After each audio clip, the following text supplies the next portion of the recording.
Olá pessoal, neste vídeo será apresentada a técnica para a resolução da equação do calor unidimensional transiente utilizando o método de separação de variáveis. Esse problema consiste em determinar a temperatura para qualquer instante de tempo e qualquer valor de x ao longo de uma barra. Então nós consideremos uma barra cuja a transferência de calor ocorre apenas em uma única direção, no caso aqui x. Nós temos que em x igual a zero a temperatura é nula, e na outra extremidade da barra, de comprimento L, nós temos x igual a L e também temperatura nula. Ao longo de toda essa barra, ainda nós temos que a temperatura é conhecida no instante t igual a zero, no instante inicial. Então nós podemos expressar matematicamente o modelo que descreve a transferência de calor nessa barra, utilizando a derivada primeira da temperatura, que é o T maiúsculo, em relação ao tempo, que é o T minúsculo, igual um coeficiente que está associado ao material, a difusividade térmica desse material, multiplicado pela derivada segunda da temperatura em relação a x, que é a nossa variável espacial. Como já comentei, nós temos também as condições de contorno, ou seja, a temperatura é conhecida em x igual a zero. Para qualquer tempo, essa temperatura sempre vai ser nula. E a temperatura também é conhecida em x igual a L, onde para qualquer tempo a temperatura também é nula. Temos ainda a condição inicial. Então nós temos conhecida a temperatura ao longo de todo o domínio x da barra, no instante t igual a zero, que é conhecida e dada pela expressão f de x, neste contexto tratado de forma genérica. Então, o primeiro passo para a resolução desse problema, utilizando a técnica de separação de variáveis, é propor uma solução onde eu tenha a solução da temperatura que depende de x e de t, que é o tempo, é igual a uma parte que só depende de x, multiplicado por uma outra parte que só depende do tempo. Depois disso, eu vou derivar essa expressão uma vez em relação ao tempo, para substituir no modelo matemático, e duas vezes em relação a x, também para substituir no modelo matemático. Observe que quando eu derivei em relação ao tempo, ao t minúsculo, apenas se alterou a g de t. A parte que depende só de x, continua f de x. Eu só vou ter a derivada em relação ao tempo, que é a derivada da g de t. O mesmo ocorre quando eu faço a segunda derivada da temperatura em relação a x. Eu vou obter a segunda derivada da f em relação a x, e a g é tratada como uma constante, pois não depende do x, só depende do tempo. Essas duas expressões serão substituídas no modelo matemático, na equação 1, onde a gente obtém primeira derivada, f derivada de g, igual o c quadrado, que multiplica a segunda derivada segunda da f, vezes a g. O próximo passo é dividir ambos os lados por c quadrado, f e g, para que desta forma eu separe no lado esquerdo da minha expressão algo que só dependa do tempo, e no lado direito algo que só dependa de x. Observando que num lado eu só tenho termos que dependem do tempo e no outro lado eu só tenho termos que dependem de x, a única forma dessa expressão ser verdadeira é as razões, tanto da esquerda quanto da direita, serem iguais a uma constante, que nós chamaremos de k. Então, se nós utilizarmos essa razão, derivada segunda dividido por f igual a k, nós podemos tratar essa expressão e chegar a uma EDO, derivada segunda de f menos k vezes f igual a zero. Utilizando a igualdade que envolve o tempo, a derivada primeira dividido por c ao quadrado vezes g, que também é igual ao k, eu obtenho a minha segunda EDO. Ou seja, eu vou tratar essa informação e obter a derivada primeira de g igual a k p quadrado g. Podemos observar que se nós resolvermos a equação 6, que é a primeira que deve ser resolvida nesse contexto, porque ela contém as condições de contorno homogêneas, tanto se utilizarmos k igual a zero ou k positivo e aplicarmos as condições de contorno nessa EDO, nós observamos que nós chegamos a f de x identicamente nula. Desta forma, a única maneira de eu não chegar numa condição f de x identicamente nula, ou seja, numa solução trivial, é tomando a constante k menor que zero. Então, eu vou utilizar o k igual a menos p quadrado, um valor negativo, onde o p não pode ser nulo, ele é elevado ao quadrado com o sinal negativo na frente, é um valor negativo. E vou substituir esse menos p quadrado nas expressões 6 e 7. Como eu comentei, a primeira expressão a ser resolvida, a primeira EDO, é a EDO número 6, porque ela tem as condições mais simples, as condições homogêneas. Então é ela que eu vou resolver primeiro. Neste contexto, a gente chega no segundo passo, justamente resolver a EDO com condições mais simples.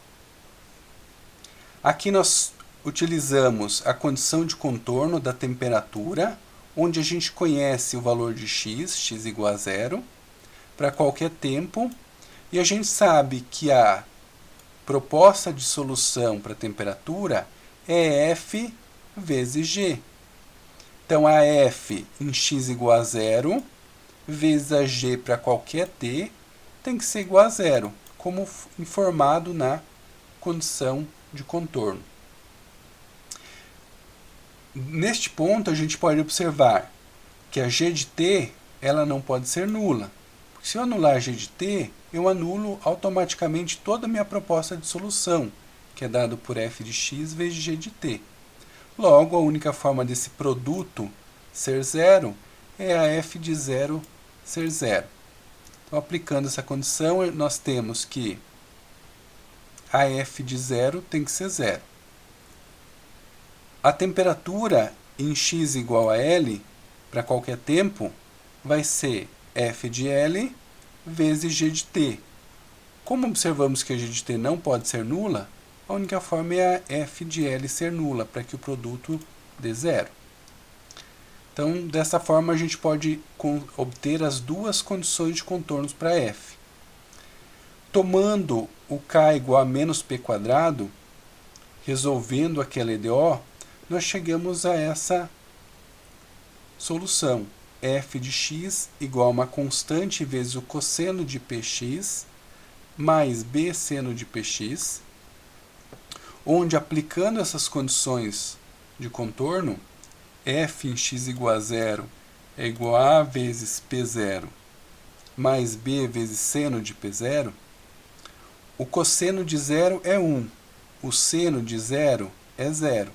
Logo, nós temos que a vezes 1 é igual a zero, ou seja, encontramos o valor do a é igual a zero.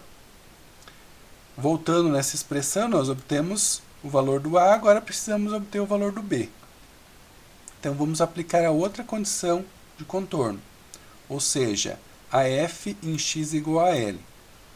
Então, como o a é zero, só sobrou b vezes o seno de px.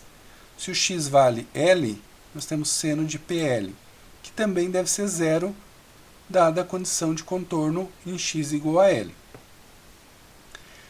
Neste ponto, podemos observar que se o b for zero, novamente nós chegaremos na solução trivial, onde a f de x vai se anular, pois tanto a quanto b serão zeros. Então nós precisamos tomar qualquer valor de b que não seja nulo. Obrigatoriamente, nós temos que o seno de P vezes L terá que ser zero para que esse produto resulte em valor nulo. Para que o seno de PL seja zero, nós podemos tomar qualquer valor inteiro vezes π, pois seno de nπ sempre vai ser zero. Então o PL vai ter que ser n vezes π, podendo n ser qualquer número inteiro. Logo, isolando o valor do P, nós temos nπ sobre L. O n podendo ser 1, 2, 3, ou seja, nós obtemos um conjunto de soluções para nossa f. Aqui nós iremos chamar esse conjunto de soluções de f de índice n, pois cada valor que eu tomar diferente de n, eu tenho uma solução diferente. Todas elas satisfazem as condições de contorno. Também tomei o valor de b igual a 1, pois como produto vai ser zero devido ao seno ser zero, b pode ser tomado como qualquer valor. Por simplicidade, então, tomei b igual a 1. Agora, nós já obtemos o valor da f. O próximo passo é obter o valor da g, a solução no tempo. Então, lembrando que o nosso k é igual a menos p quadrado, um valor negativo, que é o mesmo k que nós encontramos lá no problema espacial, na solução da f. E lembrando que o P é nπ sobre L, então o k nada mais é do que menos nπ sobre L ao quadrado. E por simplicidade de notação, iremos tomar o lambda n como cnπ sobre L. Então, dessa forma, nós temos a EDO temporal, que era a derivada primeira, mais c ao quadrado vezes o p quadrado vezes a g igual a zero. Nós podemos substituir esse c quadrado p quadrado por lambda. Então, nós temos a derivada primeira mais o lambda n ao quadrado vezes a g igual a zero. Para resolver esse problema, nós iremos utilizar a técnica de separação de variáveis aplicada a EDOs. Então, nós temos a derivada de g em relação ao tempo igual menos lambda n ao quadrado vezes g. Separando, então, as variáveis, multiplicando por dt e dividindo por g ambos os lados, nós temos dg dt no lado esquerdo igual a menos lambda n dt do lado direito. Integrando o lado esquerdo em relação a g e o lado direito em relação a t, nós obtemos que o logaritmo natural de g é igual a menos lambda n t mais c. Para isolar o g, nós podemos aplicar a base e em ambos os lados dessa expressão e substituir esse exponencial de c aqui por uma nova constante arbitrária que estará multiplicando o nosso exponencial de menos lambda n ao quadrado t. Essa constante arbitrária eu vou chamar de bn, pois eu tenho vários valores de lambda, para cada lambda eu vou ter uma constante diferente. Então, novamente, eu tenho um conjunto de soluções para minha g de t. Para cada n diferente, eu vou ter um bn diferente. Retomando o que a gente utilizou lá no início, onde a nossa temperatura em x e t era f vezes g, e lembrando que a gente tem um conjunto de valores distintos de n que satisfazem na f as nossas condições de contorno, nós temos várias possibilidades de soluções para a temperatura. Para cada valor de n diferente, nós temos uma possibilidade diferente de solução, que consiste em bn vezes o seno de nπ x sobre L, esse seno de nπ x sobre L vem da f, esse bn vem da g, e o exponencial de menos lambda n ao quadrado t também parte da g de t. Então, para cada n, nós teremos uma solução diferente. Nós podemos utilizar a técnica, ou teorema de superposição de soluções para criar uma solução com a soma de todas as soluções que nós temos para o problema. Então, nós vamos ter uma solução t de x e t igual a um somatório das nossas t para cada índice n. Ou seja, um somatório que vai de 1 até o infinito, bn, seno de nπx sobre L, exponencial de menos lambda n ao quadrado t. Essa solução me permite aplicar a condição inicial e desta forma determinar o bn. A condição inicial diz que a temperatura com tempo igual a zero, t minúsculo igual a zero, vai ser o somatório de bn seno de nπx sobre L, que multiplica aqui o exponencial que vai dar zero, que vai dar 1, é igual a f de x. Se nós lembrarmos do teorema da série de Fourier de senos, nós obtemos de lá como calcular esse bn, pois este somatório, onde uma constante que varia com n vezes o seno, para ele ser igual a uma função f de x, nós temos que ter o bn igual a 2 sobre L, integral de 0 a L, f de x, seno de nπx sobre L dx. A partir do momento que nos for informado qual que é o valor dessa f de x, nós calculamos essa integral e encontramos o valor do bn. Substituindo o valor do bn na equação 10, neste local, nós obtemos a solução para a temperatura, para todo o valor de x e todo o valor de tempo que quisermos. Então, basicamente, a nossa solução é dada pela equação 10, juntamente com a equação 11. Por hoje é isso.